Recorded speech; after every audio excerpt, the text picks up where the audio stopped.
హల్లెలూయ. దేవునికి మహిమ కలుగునుగాక. శ్రేష్టమైన దినాన ప్రభు అయిన యేసుక్రీస్తు నామం పేరట మీ అందరికీ శుభములను తెలియజేస్తూ ఉన్నాను. ప్రియమైన దేవుని బిడ్డలారా, మనము ఈ యొక్క 2023 సంవత్సరం 11 నెలలు గడిచి 12వ నెల చివరి దినాల్లో మనం ఉంటూ ఉన్నాం. దేవుడు మన ఎడల ఎన్నో మేలులు చేశాడు, ఎన్నో అద్భుత ఆశ్చర్య కార్యాలని జరిగించాడు. అమోఘమైనటువంటి సంగతులు మనము అనుభవించాం. వాటితో పాటు అనేక చేదు అనుభవాల గుండా కూడా వెళ్ళటానికి, అపాయకరమైన ప్రమాదకరమైన స్థితులు, ఆర్థిక ఇబ్బందులు ఇలాంటివి దాటాం. వాటితో పాటు దేవుని యొక్క కృప విస్తారంగా మన మీద కుమ్మరించబడింది. దేవుడు మహా గొప్ప అద్భుత కార్యాలు ఆయన చూపించి ప్రతి పరిస్థితిలో ఆయన దక్షిణ హస్తం మన మీద ఉంచి ఆయన కాపాడినట్లుగా మనం ఎన్నో అనుభవాల గుండా వెళ్ళటానికి దేవుడు కృపనిచ్చాడు. నా హృదయం ఎంతో ఆనందంతో ఉప్పొంగుతూ ఉంది. ఎందుకంటే అనేక మంది మనకంటే ఘనులు, గొప్పవారు, యోగ్యులు, అర్హులైన వారు, విద్యావంతులు, పండితులైన వారు కాలగర్భంలో కలిసిపోయారు. మనము కేవలము దేవుని యొక్క ఉచితమైన కృపచేత కాపాడబడి ఈ యొక్క శ్రేష్టమైన దినం ఈ రీతిగా దేవుని ఆరాధించగలుగుతున్నాం, దేవుని మాటలు వినగలుగుతున్నాం. అది దేవుని యొక్క కృపయే గనుక దేవునికి నేను మహిమ చెల్లిస్తూ ఉన్నాను. ప్రియమైన దేవుని బిడ్డలారా, 365 రోజులు 52 వారాలు 12 నెలలు ఎంత అద్భుతకరంగా దేవుడు మనల్ని కాపాడాడో దేవునికి మనము మహిమ చెల్లించాలి. కనుక శ్రేష్టమైన సమయమున ఒక లేఖన భాగాన్ని మనం చదువుకొని దేవుని మాటల్ని మనం ధ్యానము చేసుకుందాం. ఫిలిప్పీ పత్రిక 3వ అధ్యాయము 14వ వచనం మనందరికీ సుపరిచితమైన లేఖన భాగాన్ని మనం చదువుకుందాం. క్రీస్తు యేసునందు దేవుని ఉన్నతమైన పిలుపునకు కలుగు బహుమానమును పొందవలెనని గురి యొద్దకే పరుగెత్తుచున్నాను. ప్రార్థన చేసుకుందాం. కృపా సత్య సంపూర్ణుడా, దయగలిగిన దేవా, నీకు వందనాలు చెల్లిస్తూ ఉన్నాం.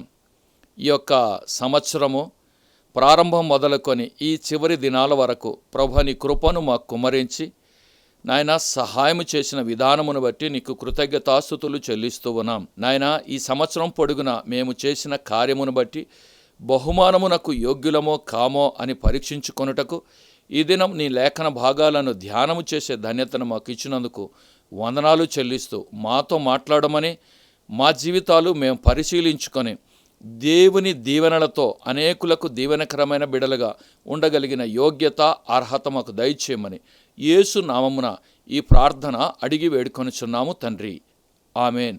చదివిన లేఖన భాగాన్ని మనం గమనించినప్పుడు బహుమానము పొందవలెనని గురి యొద్దకే పరుగెత్తుచున్నాను అని అపోస్తుడైన పౌలు తన సాక్ష్యాన్ని ఆయన తెలియజేస్తూ ఉన్నాడు. అవును ప్రియమైన దేవుని బిడ్డలారా, జనవరి నెల మొదలుకొని ఈ డిసెంబర్ నెల చివరి దినాల వరకు మనము చేసినటువంటి కార్యములను బట్టి, మన భక్తిని విశ్వాసమును బట్టి బహుమానము మనం పొందుకొనుటకు యోగ్యులమా కామా అనే సంగతి నేను మీకు చెప్పనవసరము లేదు. కానీ మీ మట్టుకు మీకు తెలుసు మీరు యోగ్యులా కారా అని. నేను యోగ్యుడనా కానా అనేది మనం ఒక్కసారి ఆలోచన చేయాలి. మన యొక్క ఆధ్యాత్మిక జీవితాన్ని ప్రభు సన్నిధానంలో పరీక్షించుకోవాలి. దేవుడు కృపచేత 52 వారాలు మనకు అనుగ్రహించినప్పుడు అన్ని వారాలు తప్పకుండా ఆరాధనలో పాల్గొన్నానా లేదా, వాక్యము నేర్చుకున్నానా లేదా, 12 నెలలు దేవుని కొరకు సాక్షిగా జీవించానా లేదా అనేది మనము పరీక్షించుకొనుటకు దేవుడు ఒక అవకాశాన్ని మనకు అనుగ్రహించాడు. ప్రియమైన వారలారా, బహుమానము ఎవరికి ఇవ్వబడుతూ ఉంది అనే మాటను మనము ఆలోచించినప్పుడు మనం ఎవరికి బహుమానం ఇస్తామంటే, పరీక్షల్లో ఉత్తీర్ణత సాధించిన వారికి బహుమానాన్ని ఇస్తారు, ఇంటర్వ్యూలో పాస్ అయినటువంటి వారికి ఉద్యోగాల్ని ఇస్తారు. అంతేకాకుండా భార్యాభర్తల దాంపత్యానికి గుర్తుగా దేవుడు సంతానము బహుమానంగా ఆయన అనుగ్రహిస్తాడు. అలాగుననే దేవుని సన్నిధిలో మనము క్రమమైన పద్ధతిలో ఆరాధనకు వెళ్ళి వాక్యము నేర్చుకొని ప్రభు కార్యాభివృద్ధిలో ముందు వరుసలో నిలబడిన వారికి ఆయన బహుమానము ఇవ్వడానికి ఇష్టపడుతూ ఉన్నాడు. ఈ లోకంలో మీరు గమనించండి, ఏదైనా ఉన్నతమైన ఘనమైన గొప్ప కార్యాలు చేసేటటువంటి వారికి లోకము గుర్తించి బహుమానాలు ఇచ్చినటువంటి సందర్భాలు మనం చూస్తూ ఉన్నాం.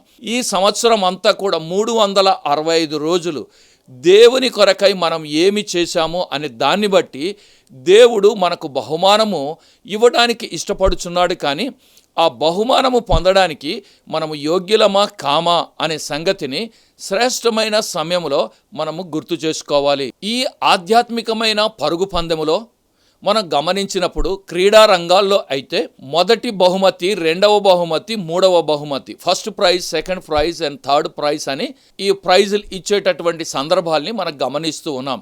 కానీ ఆధ్యాత్మికమైన పరుగు పందెములో ఈ యొక్క సంవత్సరం అంతా పరుగులు తీసాం, దేవుని కొరకై జీవించి ఆధ్యాత్మిక అనుభవాల్లో గుండా వెళ్ళాం. అయితే దేవుని యొక్క పరుగు పందెములో దేవుడు మొదటి బహుమతి, రెండవ బహుమతి, మూడవ బహుమతి అనకుండా ఆయన పాల్గొనిన వారందరికీ ఆయన బహుమానం ఇవ్వడానికి ఇష్టపడిన దేవుడై ఉన్నాడు. ప్రియమైన దేవుని బిడ్డలారా, ఈ రీతిగా మనం చదువుకుంటూ వెళితే పరిశుద్ధ బైబిల్ గ్రంథములో 10 రకాలైనటువంటి బహుమానాలు దేవాది దేవుడు మన కొరకై దాచి ఉంచాడు. ఇది పరలోకములో నిత్య జీవము కొరకు ఆయన ఇచ్చే బహుమానమే. కానీ మనము పొందగలమా, పొందలేమా, మన ఆధ్యాత్మిక స్థితిని మనం ఒక్కసారి పరీక్షించుకోవాలని ప్రభు పేరట నేను జ్ఞాపకము చేస్తూ ఉన్నాను. ఇందులో మనం గమనించినట్లయితే మొదటి బహుమానము జీవ కిరీటము అనే మాటను మనం చూస్తున్నాం. యాకోబు పత్రిక 1వ అధ్యాయము 12వ వచనములో ఈ మాటను మనం చూస్తూ ఉన్నాం. ఈ యొక్క జీవ కిరీటము గురించి మనము ఆలోచన చేసినప్పుడు క్రీస్తును ప్రేమించి ఆశీర్వాదాల కొరకు ఎదురు చూచినటువంటి వారికి శ్రమల ద్వారా పొందుకునేటటువంటి బహుమానమే ఈ జీవ కిరీటం. సౌఖ్యము కోసము, సుఖ సంతోషాల కొరకు ప్రయాసపడుటకు కాదు, కానీ శ్రమల సహితము భరించి ప్రభు కొరకై జీవించేటటువంటి వారికి ఇచ్చేటటువంటి బహుమానముగా పరిశుద్ధ బైబిల్ గ్రంథం నుండి మనం చూడగలుగుతూ ఉన్నాం. శ్రమ, హింస, కరువు, కష్టము, లేకుంటే శరీర సంబంధమైన రుగ్మతలు, ప్రభు కొరకై సహించేటటువంటి హింస, వీటన్నిటినీ భరించి మనం ఎదురు చూచినప్పుడు దేవాది దేవుడు మనకు అనుగ్రహించే బహుమానమే ఈ జీవ కిరీటం. నిజముగా లోకములో మనం గమనించినట్లయితే శ్రమ, హింస అనేటటువంటిది విశ్వాస జీవితానికి అదొక భాగముగా ఉండిపోయి ఉన్నది. కానీ దేవుని యొక్క సన్నిధిలో దేవుని బిడలుగా జీవించి శ్రమలు, కష్టాలు మనము అనుభవిస్తున్నాము అంటే మనము యోగ్యులుగా ఎంచబడి ఆ బహుమానము పొందుట కొరకై పిలువబడి ఉన్నాము అనే సంగతి ప్రభు పేరట నేను జ్ఞాపకము చేస్తూ ఉన్నాను. అవును ప్రియమైన దేవుని బిడ్డలారా, మనము ప్రభు నిమిత్తమై ఏదైనా గొప్ప కార్యాలు చేసి శ్రమల పాలై, హింసల పాలై, నిందల పాలై, లేకుంటే ఇతరుల చేత తృణీకరించబడి అవమానం పాలై హేళనకు గురి అయిపోయిన సందర్భాలు ఏమైనా ఈ సంవత్సరం మనం దేవుని సన్నిధిలో చేశామా? అలాంటిది ఏమీ కూడా మనం పొందకుండా ఇలాంటి బహుమానాల్ని పొందుట కొరకై మనము యోగ్యులము కాము అనే సంగతి ఒక్కసారి మనము గుర్తు చేసుకోవాలి. అయితే ఈ సంవత్సరంలో జీవ కిరీటం పొందుకునే వరుసలో మనం ఉన్నామా? దేవుని కొరకు ఏదైనా కార్యము చేసి నిందలు, హింసలు ఏమైనా భరించామా? అంటే లోకానుసారముగైన హింసలు, నిందలు భరించవచ్చు, కానీ ప్రభు కొరకై కార్యము చేసి ఇలాంటి అవమానకరమైన కార్యాలు ఏమైనా భరించి ఉంటే భయపడవద్దు, నిరుత్సాహపడవద్దు. దేవుడు ఇచ్చే ఈ జీవ కిరీటాన్ని పొందటానికి మీరు యోగ్యులుగా ఎంచబడుతున్నారు అనే సంగతి ప్రభు పేరట నేను జ్ఞాపకం చేస్తూ ఉన్నాను. ఈ జీవ కిరీటాన్ని పొందకుండా ఉండినటువంటి వారిని బైబిల్లో మనం చూస్తే ఇస్కరియోతు యూదాను చూస్తాం, గెహజీని చూస్తాం, ఆకానును చూస్తాం. వీరు దేవుని సన్నిధానములో ఇచ్చే బహుమానాన్ని పొందనటువంటి వారుగా చూస్తున్నాం. అయితే ఈ బహుమానము పొందినటువంటి వారు ఎవరు అని బైబిల్లో మనం గమనిస్తే స్టెఫను ప్రభు కొరకై ఆయన హింసల పాలైనటువంటి వ్యక్తిగా మనం చూస్తూ ఉన్నాం. కనుక ప్రియమైన దేవుని బిడ్డలారా, మనము ఈ సంవత్సరములో ఈ బహుమానము కొరకై యోగ్యులమా కామా అనేది ఒక్కసారి ఆలోచన చేయాలి. రెండవ మాటగా మనం గమనించినప్పుడు 1 పేతురు పత్రిక 5వ అధ్యాయము 2 నుండి 4 వచనాల వరకు మనము చదివినప్పుడు అందులో మహిమ కిరీటము అనే మాటను మనం చూస్తూ ఉన్నాం. ఇది సంఘ పరిచర్యలో ఉండేటటువంటి వారికి దేవుడు అనుగ్రహించేటటువంటి కిరీటం. ముఖ్యముగా కాపరికి, సంఘ పరిచారులకు, సువార్తికులకు, బోధకులకు, దేవుని కార్యములో ముందుకు వెళ్ళేటటువంటి మిషనరీలకు దేవుడు అనుగ్రహించేటటువంటి బహుమానమే ఈ కిరీటం. నమ్మకముగా దేవుడిచ్చినటువంటి పరిచర్యను 100% ప్రభు కార్యాభివృద్ధిలో ముందుకు సాగి సంపాదించినటువంటి వారికి ఇచ్చేటటువంటి బహుమానం. సంఘ సేవలో ప్రోత్సాహకరంగా, నమ్మకంగా, యథార్థంగా ఆత్మలు సంపాదిస్తూ ప్రభు కొరకు జీవించేటటువంటి కార్యాన్ని చేసేవారికి దేవుడు అనుగ్రహించేటటువంటిది. సంఘ సేవలో కొనసాగి దేవుని యొక్క వాక్యమును ఉన్నది ఉన్నట్టుగా యథార్థంగా బోధించి విశ్వాసములో పెంచి పలు రకాలైన ప్రార్థన కూడికలను ఏర్పాటు చేసి మాదిరికరమైన క్రైస్తవ జీవితము జీవిస్తూ యవ్వన సమాజాన్ని దేవుని వైపును నడిపిస్తూ చిన్నపిల్లలను వాక్యముతో పోషిస్తూ స్త్రీ సమాజాన్ని ప్రార్థన వీరులుగా సంపాదిస్తూ పురుషులైనటువంటి వారికి సేవాతత్వాన్ని, సంఘ భారాన్ని భుజాన వేయిస్తూ సమూహంగా సంఘమంతా కలిసి ఆరాధించగలిగేటంతటి సేవ చేసినటువంటి వారికి ఈ యొక్క బహుమానము దేవుడు అనుగ్రహించబోతూ ఉన్నాడు. శత్రువుల బారి నుండి, సంఘానికి కీడు చేసేటటువంటి మోకల నుండి కాపాడి దేవుడు సంరక్షించే వారికి ఇచ్చేటటువంటి బహుమానం. అవును ప్రియమైన వారలారా, నీ సంఘం పట్ల, విశ్వాసుల పట్ల రోషము కలిగి నీ బిడ్డలకు లేకుండా నీ విశ్వాసులకు, తోటి సేవకులకు లేకుండా సహ విశ్వాసులకు ఎలాంటి కీడు రాకుండా కాపాడి సంరక్షించడానికి ప్రయాసపడిన వారికి దేవుడు అనుగ్రహించేటటువంటి బహుమానమే ఈ యొక్క మహిమ కిరీటం. ఒక దైవజనుడు ఇలాగూ అన్నాడు, నా దేవుడు ప్రధాన కాపరి, నేను గొర్రెలను కాచేటటువంటి ఒక కుక్క వంటి వాడను. అవును ప్రియమైన దేవుని బిడ్డలారా, ఈ మాటను మనం గమనించినప్పుడు ఆయన ప్రధాన కాపరి, మనమేమో మన యొక్క విశ్వాసులను కాపాడేటటువంటి కార్యాన్ని చేసేటటువంటి వారం. దేవుని యొక్క సంఘాన్ని కాపాడి భద్రపరిచి విశ్వాసములో పెంచుటలో ప్రోత్సహించిన వారికి దేవుడు అనుగ్రహించినటువంటి బహుమానం. మూడవ బహుమానం గురించి మనం మాట్లాడినప్పుడు 1 కొరింథీ పత్రిక 9వ అధ్యాయము 24 నుండి 27 వచనాల వరకు కలిగిన లేఖన భాగాన్ని మనం చదివినప్పుడు అందులో అక్షయ కిరీటము అనే మాటను మనం చూస్తూ ఉన్నాం.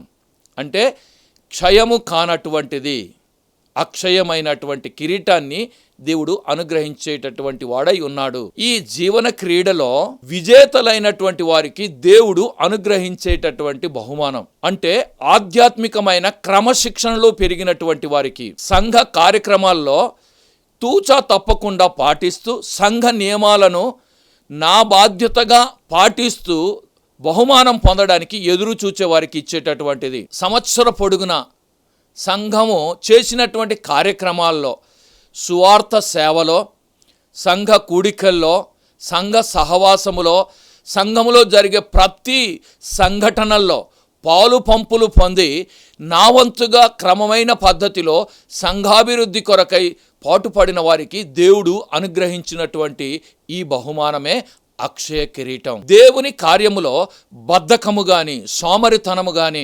లేకుంటే కాలాన్ని బట్టి వర్షాకాలము గనుక సంఘానికి వెళ్ళలేను, చలికాలము గనుక నేను వెళ్ళలేకపోతున్నాను, ఎండ తీవ్రంగా ఉంది గనుక వెళ్ళలేకపోతున్నాను అనకుండా అన్ని విషయాల్లో, కార్యక్రమాల్లో పాల్గొనేటటువంటి విషయాల్లో మనం ముందు వరుసలో ఉండాలి అనేది దేవుడు జ్ఞాపకం చేస్తున్నాడు. నేను 3 చెప్పాను, కానీ పరిశుద్ధ బైబిల్ గ్రంథములో 10 రకాలైన బహుమానాలు మన కొరకై దేవుడు దాచిపెట్టాడు. మహిమ కిరీటం, ఆనంద కిరీటం, దయా కిరీటం, అపరంజి కిరీటం, బంగారు కిరీటం, ప్రకాశమానమైన కిరీటం, సొగసైన కిరీటం అని ఇవన్నీ కూడా చెప్పడం జరిగింది బైబిల్ గ్రంథంలో. అవును ప్రియమైన దేవుని బిడ్డలారా, దేవుని చిత్తమైతే మరల ఎప్పుడైనా ఈ విషయాల గురించి ఆలోచిద్దాం. కానీ ఈ దినము 3 విషయాల గురించి మనము ఆలోచన చేసాం. జీవ కిరీటం, మహిమ కిరీటం, అక్షయ కిరీటం. ఈ యొక్క సంవత్సర అంతములో మనం ఏదైనా ఇవి పొందుకోవటానికి అర్హులుగా దేవుని సన్నిధానములో ఉన్నామా? ఒక్కసారి పరీక్షించుకుందాం. ప్రభు దగ్గర మనం మొర పెడదాం. ప్రభువా, సంవత్సరాంతం వరకు ఇన్ని దినాలు ఉచితంగా కృపచేత నాకు అనుగ్రహించావు. నేనేమైనా నీ నుండి బహుమానం పొందగలిగే కార్యాలు ఏమైనా చేశానా? ఈ సంవత్సరము ఒకవేళ ఆధ్యాత్మికమైన పరీక్షలో నేను ఫెయిల్ అయిపోయానా, పాస్ అయ్యానా? నేను బహుమానము కొరకు యోగ్యురాలుగా ఎంచబడ్డానా? నీ కొరకై నేను ఏమైనా చేయగలిగానా? వాగ్దానాలు నువ్వు చేశావు, నెరవేర్చావు, కానీ నేను వాగ్దానము చేసి నీ కొరకై ఏదైనా చేయగలిగానా అని ప్రభు సన్నిధానంలో ఒక పని చేయాలి. ప్రియమైన దేవుని బిడ్డలారా, వాక్యము చదివి ప్రార్థన చేస్తూ ఉపవాసం ఉండి నూతన సంవత్సరమును స్వాగతం పలుకుదాం. వచ్చే ఏడాది ఎలా ఉంటుందో మనకు తెలియదు. ఎలాంటి పరిస్థితులు ఎదుర్కోవాల్సి వస్తుందో, ఎలాంటి శోధన, ఎలాంటి పరీక్షలు, ఎలాంటి నిందలు, ఎలాంటి గొప్ప సంగతులు మన కొరకు దాగి ఉన్నాయో మనకు తెలియదు. కానీ నా ప్రియమైన దేవుని బిడ్డలారా, ఈ ఉన్న 2-3 దినాలు ప్రభు సన్నిధానములో ఉపవాసముతో ప్రార్థన చేసి 31వ తారీఖు ఈ 2024వ సంవత్సరంలోని మొదటి దినాన ప్రభు సన్నిధానములో కనబరుచుకొని మోకరించి కనికరముతో దేవుడు బహుమానంగా ఇచ్చే ఆ యొక్క న్యూ ఇయర్ని, కొత్త సంవత్సరాన్ని స్వాగతం పలుకుదాం, ఆశీర్వాదాన్ని పొందుకుందాం. దేవుడు అలాంటి కృప భాగ్యాన్ని మన అందరికీ దయచేయునుగాక. చిన్న ప్రార్థన చేద్దాం. కృపగల దేవ, పరిశుద్ధుడు అయిన తండ్రి, నీకు వందనాలు. నూతన సంవత్సరములో వెళ్ళక ముందు నాయన, నీ బహుమానము మేము పొందటానికి అర్హులమో కాదో పరీక్షించుకొనగలిగే యోగ్యతను ఈ దినాన మాకు ఇచ్చినందుకు వందనాలు. నీ కృపలో మమ్మల్ని జ్ఞాపకం చేసుకొనండి, ఆశీర్వదించండి, దయ చూపించండి నాయన. దీనులుగా, బలహీనులుగా, అయోగ్యులుగా మేము ఎంచబడి నీ పాద సన్నిధికి వస్తున్నాం. నీ కృపచేత మాకు అనుగ్రహించిన ఈ యొక్క సంవత్సరమును బట్టి నీకు స్తోత్రాలు. ఈ సంవత్సరంలోని ముగింపు దినాల్లో ఉన్నాం. నీ ఆశ్చర్య కార్యాలు జరిగించి రాబో నూతన సంవత్సరాన్ని సంతోషముతో మేము స్వాగతించుట కొరకై కృపనిచ్చి బలపరిచి మహిమ పొందుమని కృతజ్ఞతలు చెల్లిస్తూ యేసు నామమున ఈ ప్రార్థన అడిగి వేడుకొనుచున్నాము తండ్రి. ఆమేన్.